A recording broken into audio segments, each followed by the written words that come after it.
Hello, everyone. Welcome to another episode of Nobody's Listening here on the Outpost Unknown YouTube channel. My name is Matthew. Joining me, as always, is my host in, San Francisco? Adjacent, Adjacent? It'll Rachel. work. Hey, you know they always say dress for the job you want? I don't know if we were thinking about that when we applied that rule when we were naming the show. Hey, I like that. If this show ever blows up and we Yeah. start getting tons of people, I think our listeners will appreciate the fact that it's called Nobody's Listening.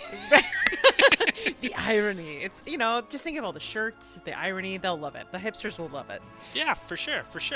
So we are back again. We're going to talk about episodes 11 and 12 of the Bad Batch Season 2. I think the previous episodes we were kind of like, we had those great episodes with my boy Palpatine and all that. And then we go into a couple of treasure episodes and it's kind of like, Are we back to the good stuff? We're back, baby. These two episodes, I think I sent you like 17 fire emojis after watching these two episodes because, I don't know, but I can't speak for you. You didn't really respond, which is kind of how our relationship works. But... I like to keep you guessing. But for me, I had a good time with these episodes. This is like... There are moments, once again, where I'm like, yes, because it's a child show, someone's screaming in terror and pain. But, I appreciate the darker tone of these and the more emotional impact that they have and some really rad world building and a new location that I was very excited to see. Oh, So- yes. Well, let's get right into episode 11. This is Metamorphosis. Directed by Ridley Scott, I believe, but we'll get into that.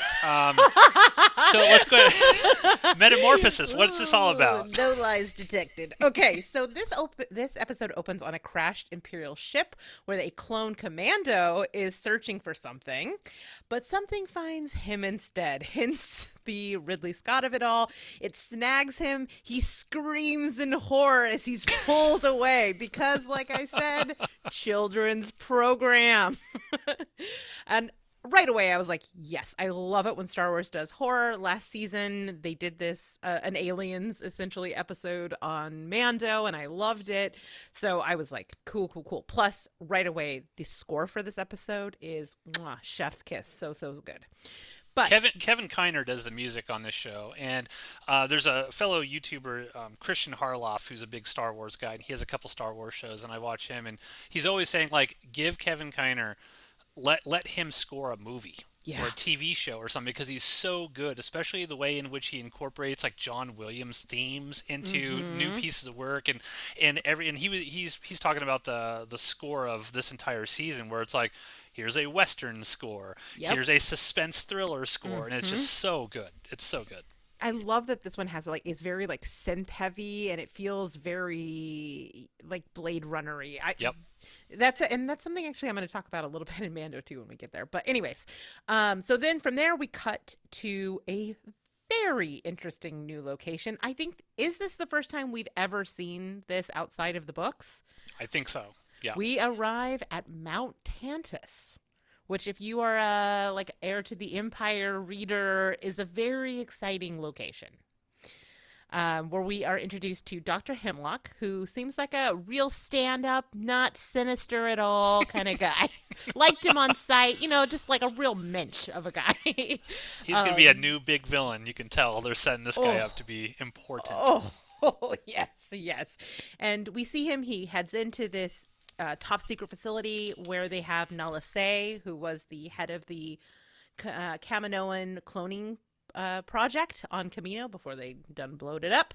And he's trying to basically recruit / strong arm her into joining into this new special project for the Empire and for the Emperor. And surprise, she's not interested in doing it after they, basically genocided her entire civilization. Makes you a little grumpy. Makes you a little difficult to work with, you might say. But of course, he is an Imperial officer, so he threatens her and makes it clear that she's not really going to have a lot of choice in this. Then he his next move is to see if there are any other Kaminoans that survived the destruction, and he finds out that there is one more, former Prime Minister Lama Su. We'll circle back to that in a little while. He also learns that one of their ships crashed, and whatever was inside it, may have escaped. Xenomorph has escaped. You know what?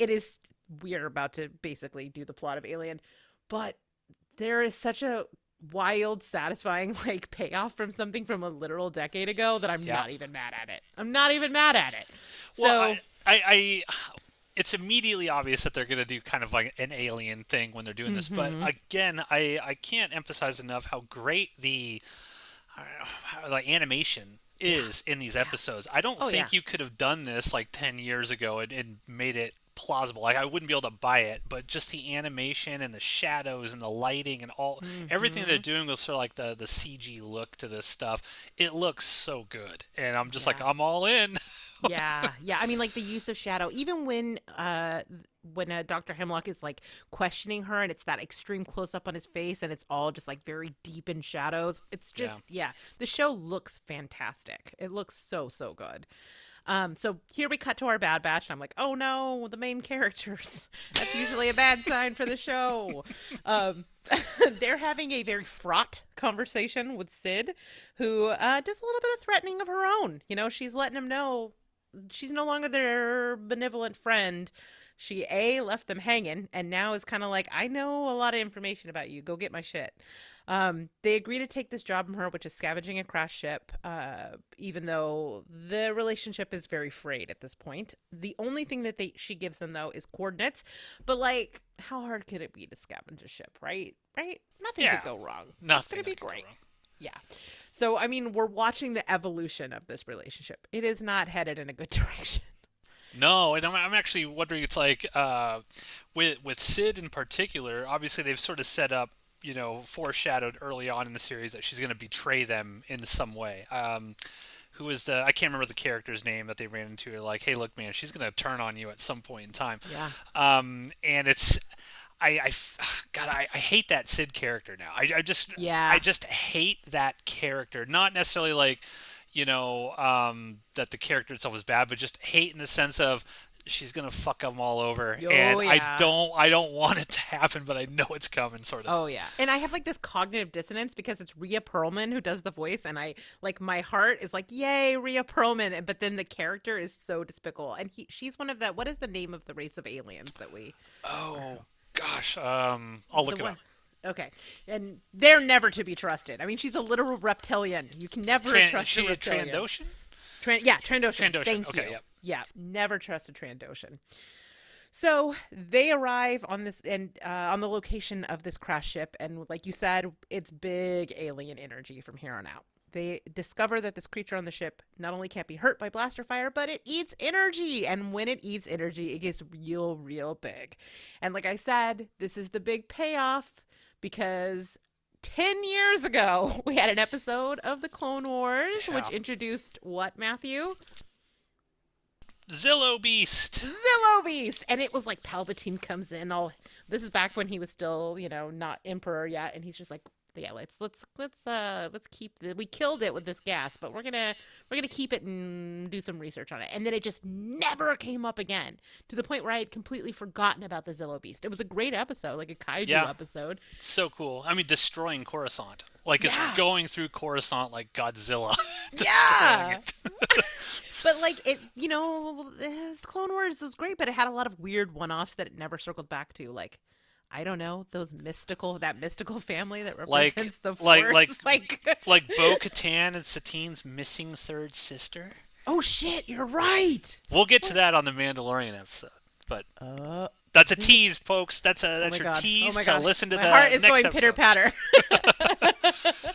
So, anyways, we get the payoff because it is a Zillo Beast, and they blast a hole in the ship trying to get away from it because there is no fighting this thing, but it also allows it to escape and head towards the village, which I'm just damn, Bad Batch, damn. Yeah, because the Zillo Beast's skin or scales or hide or whatever, it's immune to blaster fire, and it's immune to lightsabers. You can't actually cut into it. Ooh. Because even that episode way back in the day, I think it was Anakin whenever he was trying to hit it with Right. this thing, and it basically blocks lightsabers. And then at the end of that thing, like 10 years ago, whatever, I think was it this one that they're gonna like, hey, we want to clone it, or the research might be into like discovering how can we, I don't know, how can we take the genetics of this thing and incorporate them into, our evil Imperial army. I don't know. It's You know who could have used that? Snoke. we're slowly on the march to Snoke. That's where all this stuff's coming. It's like Snoke. All right. So it gets out. It's headed towards the town, and the Bad Batch are like, "Oops, we better do something about this." But they are interrupted by the arrival of a shit ton of Imperial ships who are able to actually successfully take down the beast, but not before the townspeople get their eyeballs on this now kaiju-sized Zillo beast. And they go ahead and full fascist style, go ahead and sweep up all of the townspeople, Yep. promising they will be taken care of, which I was like, dark, Bad Batch. Dark! Bleak! He basically just murdered the entire town. Fuck. It's so dark. It's so bleak. I know I keep saying it, but children's programming. Anyway, we cut back to Mount Tantus, where Lama Su has arrived, being the slimy Kaminoan that he is. It takes him all of 20 seconds to give up Omega. Basically, in return for his freedom, he's like, all right, you want to twist Lama Su's arm, or sorry, Nala Se's arm? I know exactly how to do it. You need to find the girl clone. And then in return, he's going to be set free. And that's where we leave things, kind of setting up exactly how our disparate groups of characters are coming together, except for one, but we'll get to that in a minute. Yeah. What'd you think of this episode? Oh, I love this episode. I thought it was super. It was so great to see the Zillo Beast back again and make it look really awesome. Like the title's Metamorphosis, so it's going through its different phases, very Xenomorph-like, right? Small, and then it gets bigger and bigger and bigger. A little upsettingly phallic. Yes. Yeah. Yes. I this was just one where it's like, okay, I like. We've complained on previous episodes of this season where it's like, okay, they're out hunting treasure, and it doesn't move the story forward at all, right? I was thinking about that giant like mech horse or whatever that came out of the mountain. I don't remember what that was called. It was like it Bad doesn't. Batch is in its kaiju era. I don't know what is going on with all these kaiju. Yeah, so we're like, okay, this was just kind of a one-off. It doesn't really impact anything, but this was the kind of thing where it's kind of an adventure story, but it's set, everything, it's moving the plot forward, right? All this stuff is happening for a specific reason, and you're like, okay, if as long as the episodes show more of this kind of stuff, where you can go look for treasure, as long as that treasure is moving the overall plot forward, it's cool. And this was a good example of that, in my opinion. Yeah, I mean, I had a similar thought. I was watching it and having just genuinely the best time.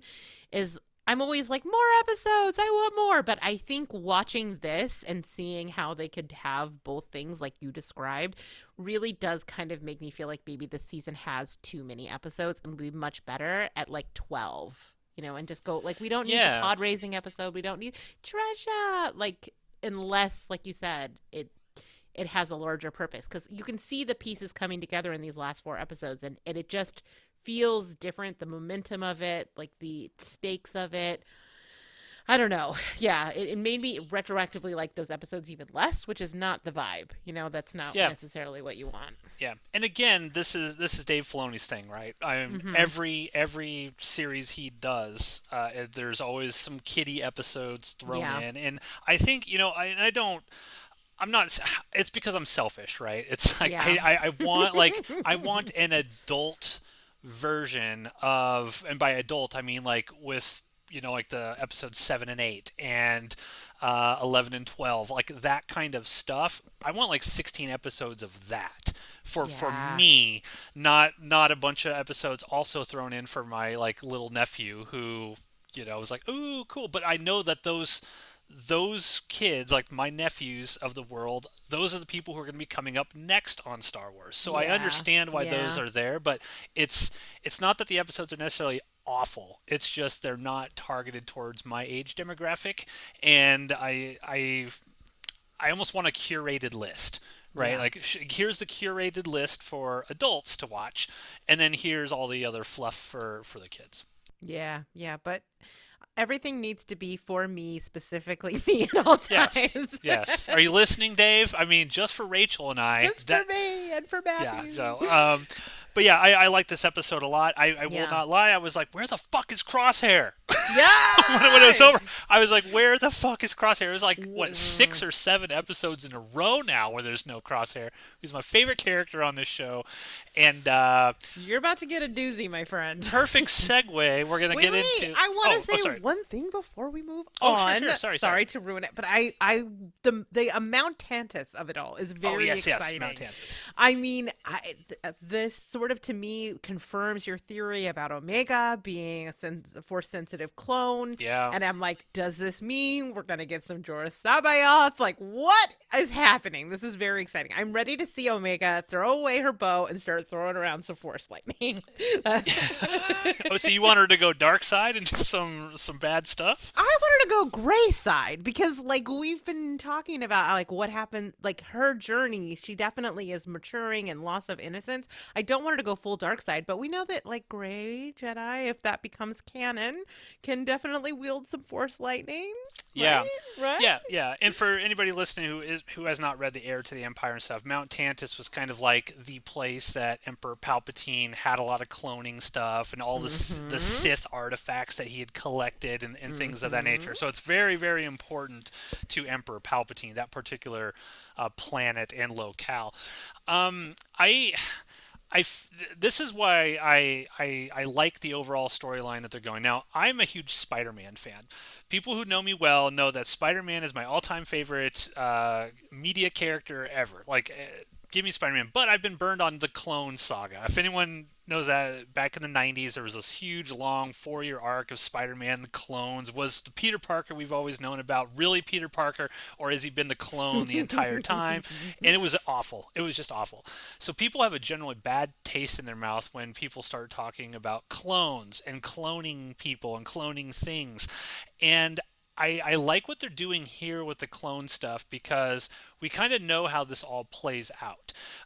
We can kind of see the pieces coming together, right? It's like, okay, what Dave Filoni is doing right now with this show is what he did for the prequels, right? Yeah. People watch the prequels and like, fuck, this is not good. This is not what we want. And then he makes the Clone Wars, which explains all the gaps that were in the prequels. It fleshes out all those characters. So when you watch the prequels again, you're like, I have all this backstory and context that wasn't in the original films. Now it hits me harder when I see all of these things. When I see Anakin and Obi-Wan and how I understand why they're acting like this way with one another. Yep. I feel like he's kind of doing this for the sequel trilogy. I think this is slowly...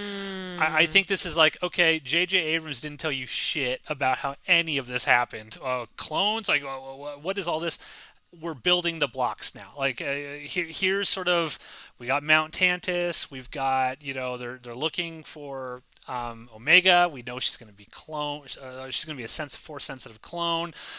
Even on Mandalorian, they're taking midichlorians from Grogu and that cloner, which we'll talk about on the latest episode. I think that Filoni is trying to make the sequels palatable and make them explain how it all happened. It might happen. It could. Like, I hated the prequels. I now largely enjoy the prequels, but it is the Clone Wars is absolutely required reading in order for me to feel that way. Yes. So there's a chance. What I'm saying is there's a chance. Yeah, and to be 100% fair, George Lucas was the main person behind a lot of the Clone Wars before he sold off and stuff to Disney. I mean, he was right there with Dave Filoni. They were making that stuff together. So George Lucas had a ton of input on how to provide backstory and context because he didn't feel at the time when he made the movies that he was able to do that within the quote-unquote 2-hour time frame of a movie. And that was a large reason why the Clone Wars even came to be was because George Lucas was like, I want to provide that backstory.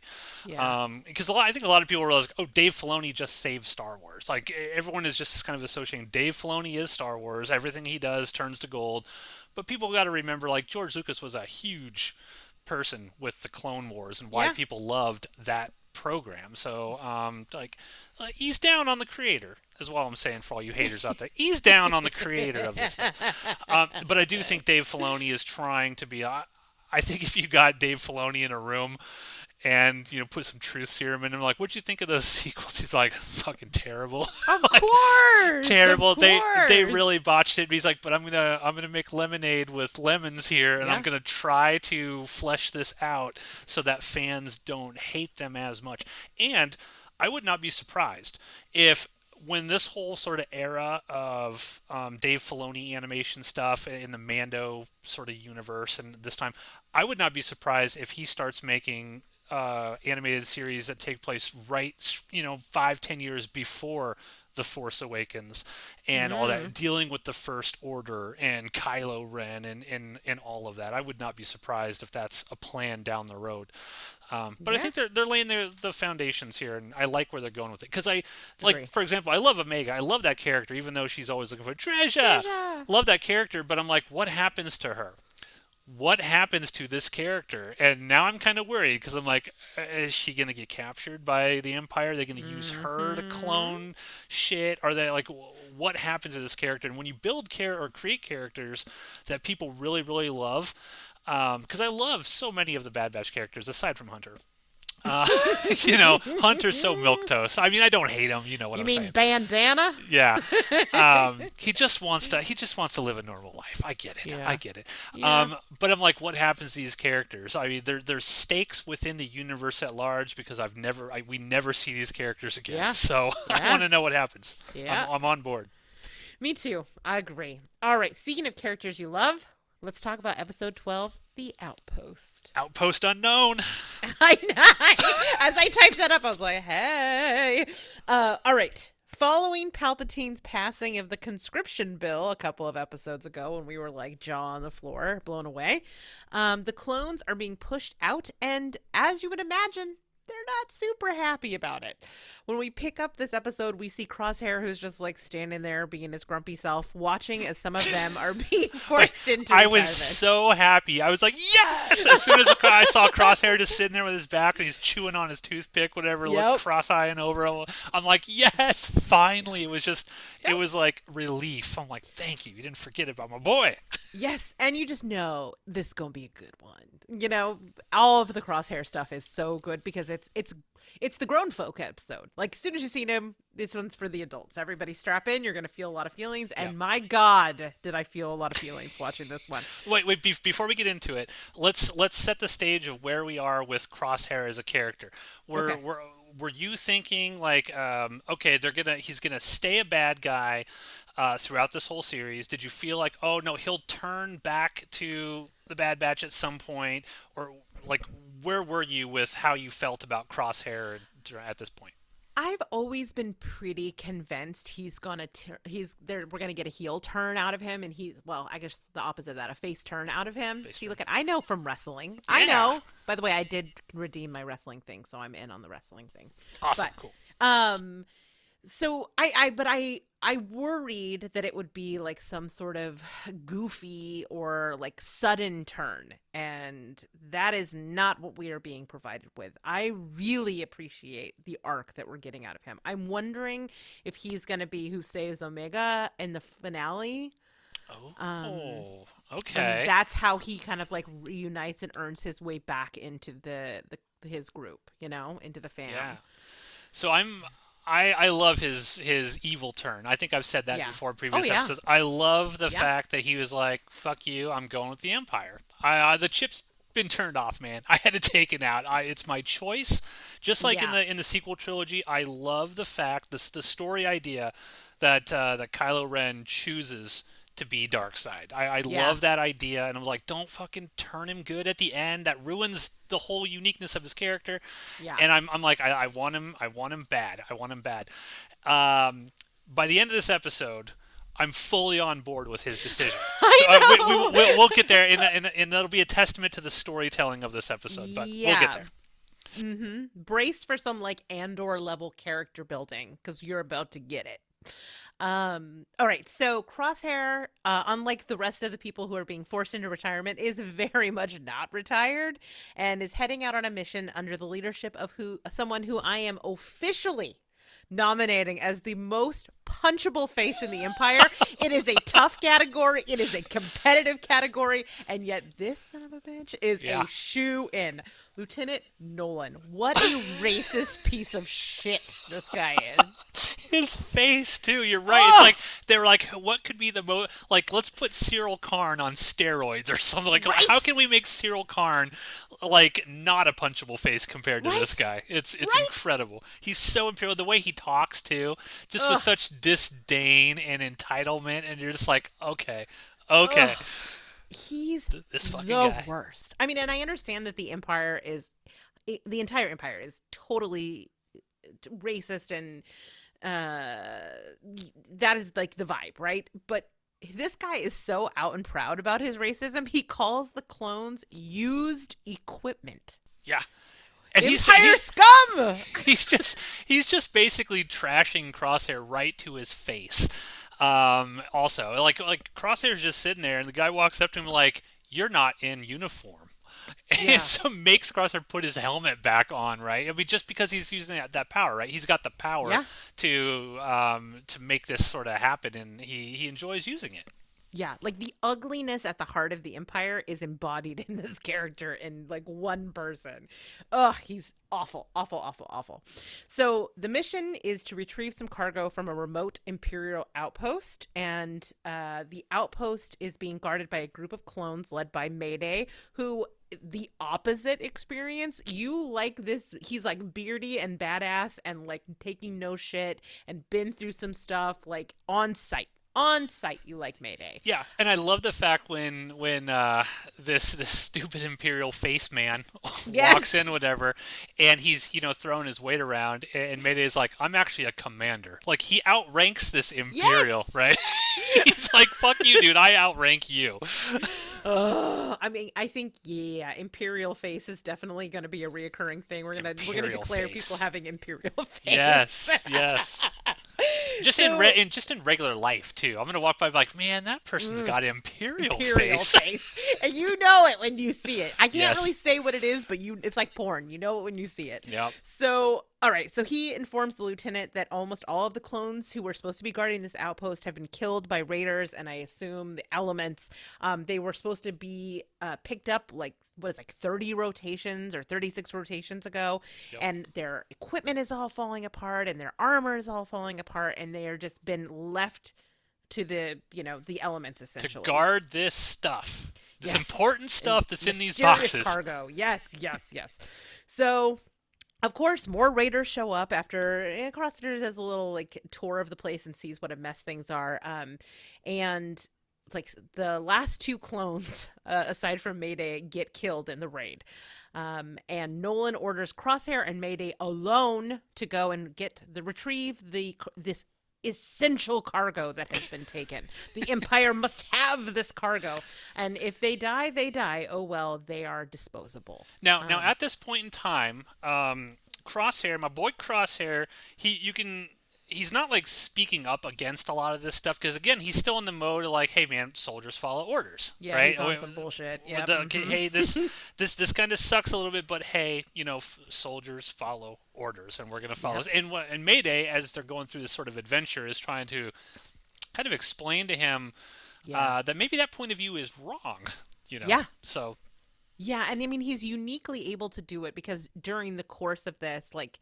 It's been a while since I think Crosshair, when we saw him do his last mission, which was awesome, he was assisted by droids, right? Because he had those like acrobatic, or no, he was fighting against the acrobatic droids. Yeah, there were still. I think they were actual. I don't think the people. Clones. Yeah. Were they clones or were they all like first gen stormtrooper types? I can't remember if they were clones or not. Ooh, they might have been stormtroopers. Okay. Because I thought I'd have to rewatch the episode, but I thought like. They were kind of giving him a little bit of shit because he was just a clone, right? And he's along Mm-hmm. for the ride. But I'd have to rewatch it. I think you're right. But I mean, I feel like this is the first time in a long time we've seen him fight alongside other clones in sort of a brotherhood kind of way. Yeah. And I think as ingrained as something like good soldiers follow orders and every mission is, a good mission, whatever.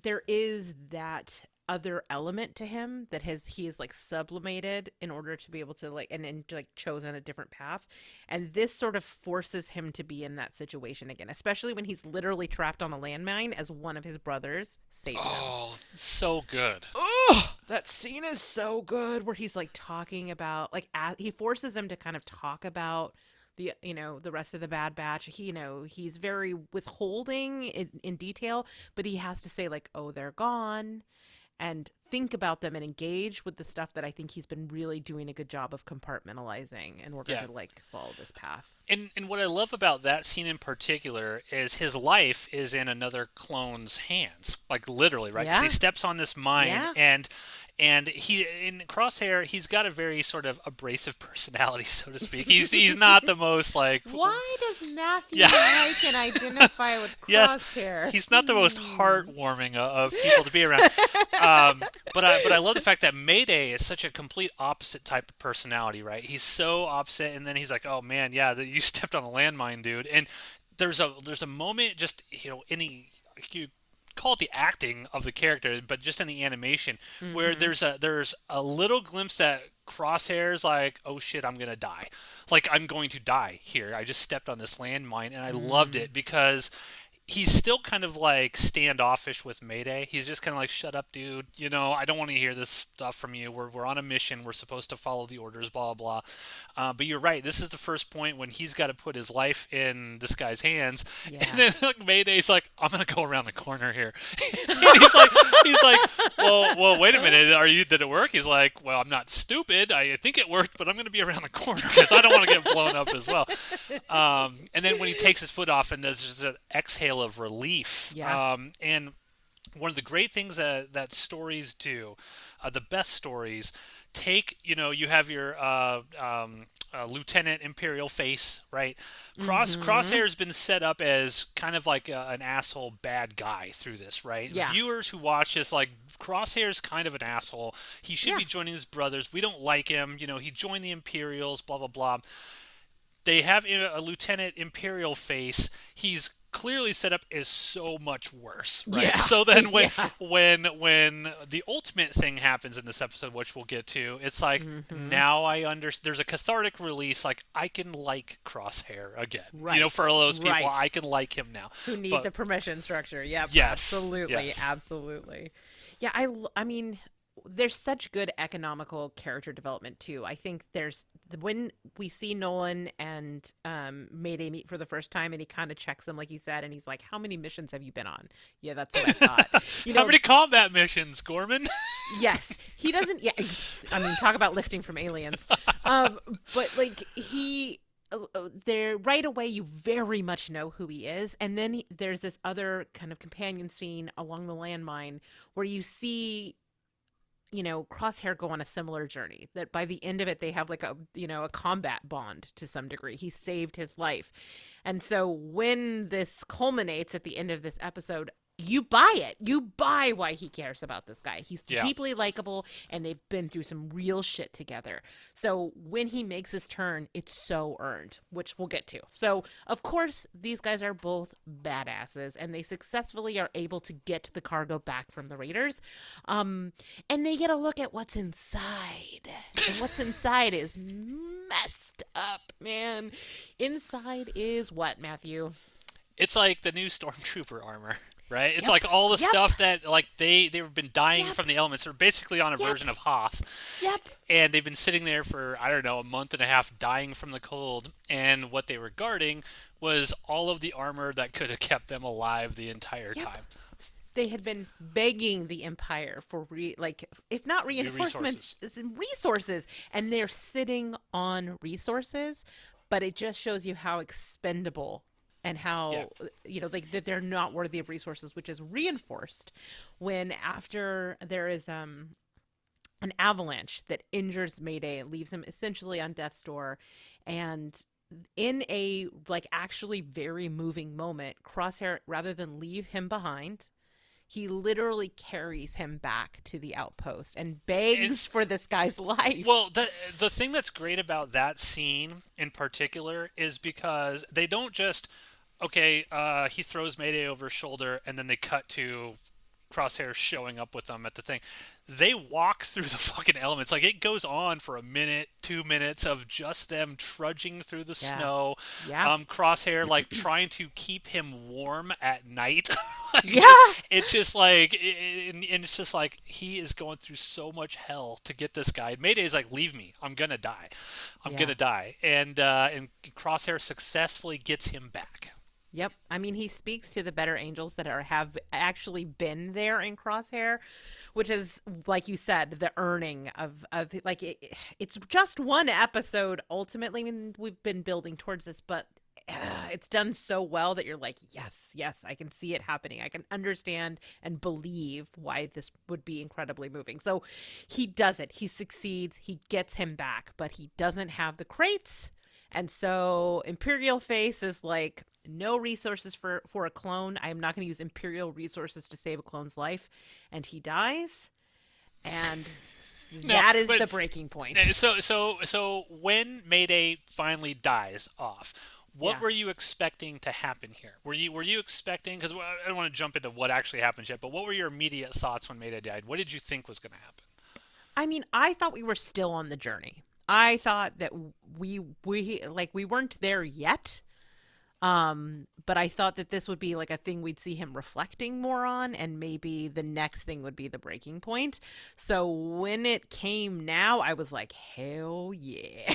Yes, I was the same exact thing. I was like, oh man, am I have to wait till like next season to see like what happens Crosshair with this? No, there's like the moment comes where Imperial Face is just being Imperial Face, Yes. and Crosshair's like, fuck this shit. just takes him out, just shoots him dead, right there on the tarmac or whatever. And I was Yep. like, there was such a cathartic release, right? Oh, And yes. number one, it was so great to see Imperial Face get shot dead. Yes, and now- that shot where it's just the exploding sort of like sparks from behind. yeah. Oh, it's such a good shot. And this is coming from a character who we saw previously on that previous Yep. episode, who just Yep. took out that. I don't know. I don't remember if she was like a rebel sort of leader or something, but She was they were. the rightful leader of that planet. That's right. Yeah. And the was it the Imperial? Someone's trying to like, oh, we're just gonna have a conversation with her. And Crosshair's like, no, we're not talking, and just took her out. Yep.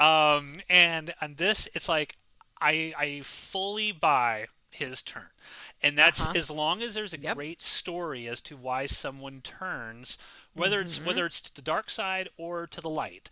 Yeah. The story has to be really good, and I have to buy the reason why. Yep. And this whole episode, I'm sitting here as a Crosshair fan. I love Yeah. this character, and I'm like, I want him to stay bad, and I'm just being led on this journey by Dave Filoni. Yeah. He's like, do you really want him to be bad? Because X, Y, Yeah. and Z.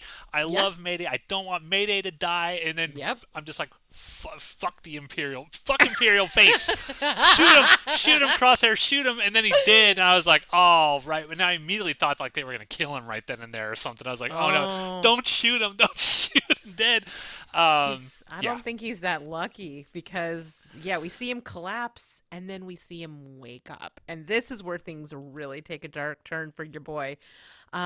He has arrived on Mount Tantus. Yeah. And we see the scientist, Emery Carr, who we first met in the last episode. That was like who let the doctor know that the plane, that the ship had crashed. She injects something into his neck and tells him that he may survive if he cooperates. And then he goes back to sleep. And that is the end of this episode. Holy shit! There's a lot of straight up murder in this episode. Like there justified murder, Yeah. Non-justified murder. It's Yeah. it's a lot of just killing people, and I'm here for it. Yeah. 100%. Yeah. This might be my favorite episode of the Bad Batch. Ooh. Just because number one, it's my favorite character on the show. I love, like you said, the arc that they're doing with like we always say Hunter has no arc whatsoever. Like there's No. nothing for Hunter. It seems like Dave Filoni must love the character of Crosshair because he's getting all of the real meat. Oh You know, yeah. Tech's getting some stuff, Yeah. but this character is it's just great plotting, great storytelling, just the design of the character and the way he is. It's just Hmm. so good. And I'm like, okay, I'm totally cool with him being a good guy now. I'm 100% okay with him being a good guy, though I fear he's destined for death. I think that this storyline I think would be more powerful if he dies saving Omega or something like that. I mean, it I could think it'd be more happen. powerful. I think it'd be more Yeah. powerful storytelling, but I don't know if they'll go that route. But yeah, I loved Yeah. it. 10 Yeah. out of 10 on this episode for me. It's I a loved it. great episode. Bradley Baker, who does all the voices of the Bad Batch, like he's so good in this one. Like Yeah. his every line. I mean, he's a man of few words, but every line really counts, and like the delivery of those lines. Mwah. So there is one metaphor in this that I'm kind of still parsing, and I wanted to kind of get your take on it, and that is the significance of the ice vulture. We see the ice vulture when he Oh, first gets yeah. there, and they talk about it being a survivor, and then it's the thing, it's like this. I mean, there's this solitary creature that is like kind of, on one hand it's like this majestic bird, and on the other hand it survives off the flesh of dead bodies. It's a complicated creature, right? Yeah. So, and it's clear that as he's looking at it, he's identifying with it. We see it at the beginning, we see it at the end before he shoots Imperial face. So I'm curious what you think that's all about. Yeah. I don't know, honestly. Like, if I'm going to be, honest, like, oh, yeah, this exact. I don't know. I imagine it's something like he's seeing himself as this creature in some way. Like I don't know if Yeah. he now looks at himself as like, well, I'm a survivor. Like I am Yeah. a survivor, and I might Yeah. have to pick off the scraps of what's here, but I'm a survivor, and you know I honestly don't know. What's your take on it? I mean, that's the thing, is I'm still kind of parsing it. Like I said, I think there is something about being above all of the action. There's something about being a survivor. There's something about being like it wasn't in a flock. It was like a lone creature. All of that feels really significant, especially since he takes the time to look at it twice, but I'm still really parsing it. Our one listener should tell us what they think it means. Yeah, I'm wondering. Like, I'm just thinking off the top of my head here, but I'm wondering if maybe this bird could be some sort of representation of the Empire or something. Mm. And the clones, because they mentioned in the episode like the clones are just dying, right? And I think it's Mayday who's like this thing, like basically like a vulture, right? When Mm-hmm. something dies, it comes down and eats them, and that's how it survives. And maybe he's looking at imperial face and stuff like that's the Mm. representation of the empire, and the clones are just the scraps that it uses. The clones tosses them out when it's done, but it's surviving in this sort of empire type way. I don't know. Well, I found the quote in Mayday when he sees it. He says, "Vicious creatures, but you have to admire them." That So feels. I That mean, feels. empire empire Yeah. they're vicious Hmm. creatures, but you maybe have to admire their success in a way. I don't know. I'll Yeah. read I some more mean, about that. but Surely he's some. also kind of a vicious creature. Like he was literally bred to be a sniper and to kill people. Yeah. Yeah. I don't know. It's interesting. It's interesting. I want to Yeah. like drill down on that one a little bit more because I do think they don't use a ton of metaphor on this show, but when they do, it's always like it's interesting, and I like to think about it. All right. So that Yeah. is it. That is it for this week's episodes. Any larger overall thoughts? I would just say that in general, where do you think, how do you think this is all going to end on Tantus? Because we're coming up to the I'm end of the season here. I think there's 4 more episodes left. So, um, how are you seeing this all playing out? Well, I mean, I think they're definitely going to successfully snatch up Omega and bring her back to Tantus. Like, this is everything is leading to Tantus. Like, how Yeah. everything ended up on Camino last season, everything is ending up on Tantus. I don't think they're going to blow up Tantus. I think Tantus will survive because it feels way too important for wherever the larger direction of the overall story that's being told across shows feels like Tantus is like kind of central to the direction that we're heading in, especially when we get into Mandalorian and all the cloning stuff and the Kaminoan stuff that is mentioned there. But I'm worried about Crosshair. I don't know. I think, for one thing, when I think he was on a trajectory for a change, I don't know what happens when they do whatever it is that they're doing to him there. And so my fear is this is one of those things where he made a turn in his heart, but there will be interference that like keeps him. Like, did they put another chip in his neck? Is that what that was? Because it could have been. It's a good question. Yeah, it's one of those things where I'm like, I know I haven't watched the next episode, but if it goes in any sort of classic Filoni sense, it'll have nothing to do with the finale of this. So I would imagine another treasure episode or something, because he's gonna keep it light for the kids. Like we brought him down, we got to bring him back up with some treasure. But yeah, I'm worried for my boy. I think he's not long for this world, and I think that he might go out in a blaze of glory. I don't know if they save Omega. I think the greater, because I don't know, have they even said that there's going to be a season 3 of Bad Batch? I haven't heard anything that said for sure. I've heard nothing. But if they end this with Omega imagine? Just getting taken or killed, and they're like, and that was the Bad Batch. Well, what if they ended it? Omega gets taken and the Bad Batch dies. Ooh! And it's just that like would be brutal. You're like, I mean, the balls. We thought we were traumatized by a Transformer death, like when Optimus Prime died in the cartoon. Like, oh my god! Well, we still the got whole Bad Batch. We still got Rex and Echo out there doing something, right? I think they mentioned in one of these episodes, it was like, hey, well, let's go talk to them, find out what's going on. Well, they send the data from the Zillo Beast. That's right. To them. So I think it's gonna come to be a big finale. And maybe what I hope happens, even though I don't think it'd be best for the storyline of Crosshair, just overall, that they were able to save Crosshair, but they can't save Omega. And then basically season 3 of Bad Batch is them trying to figure out how they're going to get Omega back. And maybe in season 3 we have Omega split away from her family for almost all of that season, unlike what the Mandalorian did with Din and Grogu.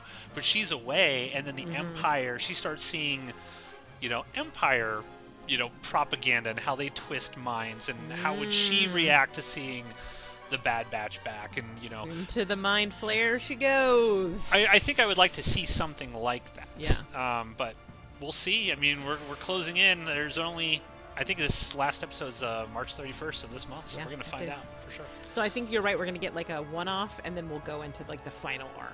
I think the person who has 0 odds of survival, Nala Se. Her days are numbered.